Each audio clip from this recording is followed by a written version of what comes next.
urte guztien zehar erronka desberdin batzuk proposatzezko guri, adibidez, konjunto bat edo pieza batzuna, funtzionalitate batekin, eta gero guk inberdeu hasieratik bukaeraino talde baten juntau eta erronka hori burutu. Eta hortako inberdeu erabaki ze makina berdan, ze material, eta azkenean prozesu da nagukin, ejekutore bai eta kontrolore bai gero guk. Azken proiektu honetan guri eman ziguten eskaera bat. Esan ziguten IMH-ko tailerrean behar zituztela holako 6 eta holako 3. Ondo ikasi dugu pieza bat diteko garaian eraman berdian fase danak. Planoa zehaztu, materiala eskau, kontrol horria da bete, programa egin, makinan ejekutau, eta desadostasuna da bete eta akzio zuzentzaileak da egin.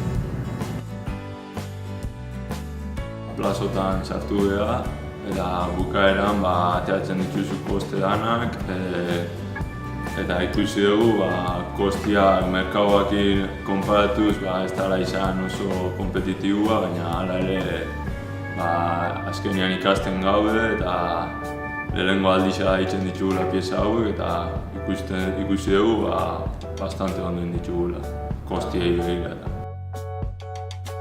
Eta bukaeran holako txosten bat egin dugu. Bertan pieza hasieratik amaieraraino nola egin duguna saltzea. Hasieran oso raro bazan, esan ziguenean nola funtzionatzen zuen ez zegoela asignatureik ez zegoela praktikamente eta dana gu jungo ginela ikasten, nik hasieran nik genuen ez ulertzen. Gero azkenean zure kabuz jutezek gauzak ikasten, ja martxa hartze bezunean ondo da, ikasteko eta hobeto, errexo bintzat. Iritsi gara 8. proiektu honetan gukin bihar izan dugula dana. Materiala eskau, zenba balio duan, eta hori prozesu dana. Azkenean tailer batean itxean gauza danak ditugula, eta evoluzioa bastante onditxo honetan. 3 pertsona behinan, bat izatezan ardura ona egun baten, bestia langilea eta bestia prozesu horria da betete iztuna. Berdea horia da gorria, koloreak definitzen ditu bakoitzan zat. Eta bertan egunero astero bakoitzai lan bat itea tokatzen iztu. Guri libertate gehiago bezala ematei gure kabuz ikasteko, ez dioten ordu bete hor txapa ematen, azkenean da behaiek izateki pauto batzuko jarri, zer segi eta guk hori segi behar du. Duda baldin bakau, behan akun. Azkenean lan munduan berdina da. Nei bintzatu gauza egiten hori. Behaiek esan más o menos gauza nola egin, eta gero ni nire gauz hasi egiten, da duda baldin manezkan, behaik aldeu eta hori.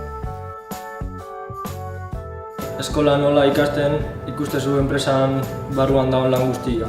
Enpresan lan konkretu bat inberdezu, baina eskolan da ikasten.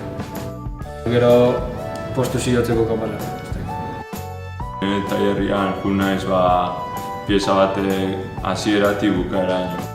Azkenean ikusi ze evoluzio edukitzen dituzten piezak tailer hortan.